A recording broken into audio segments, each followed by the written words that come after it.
Ola bilər ki, çox insanlarımızda da bu problem var. Bir nəfər çox yaxınımız var. Məsələn, qanı durduğu yerdə düzdür, anemiyalı qan azlığından həmişə əziyyət çəkir. Bəli. Yəni da bu dərəcədə yoxdur. İndi qanı düşüb olub, yoxladıq ki, qanın biraz da oruçla tutub, qanı düşüb olub 29%. Dünəndə müalicələrə başlayıb. Əslində, nədən düşə bilər bu qan? Birincisi, onun öz günahından düşə bilər qan. Qadın da kişidir. Qadın. Evet. Birinci, sən 29% qanı olan adamın oruç tutmağa haqqı yoxdur. Nə yazır? Bilməyib. Ali kitabın başında yazır ki, xəstə adamın oruç tutması günahdır. Bu birinci. İkincisi,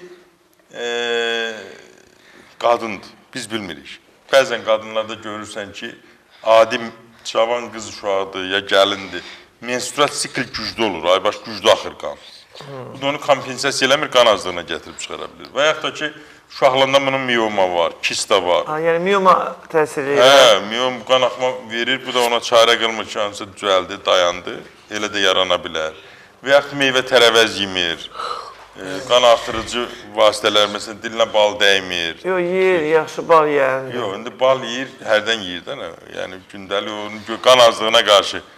İkinci də mənim nömrəmi ver, telefon nömrəmi ver, qan azlığına qarşı məsləhət verir. Tamam, yaxşı, baş üstə.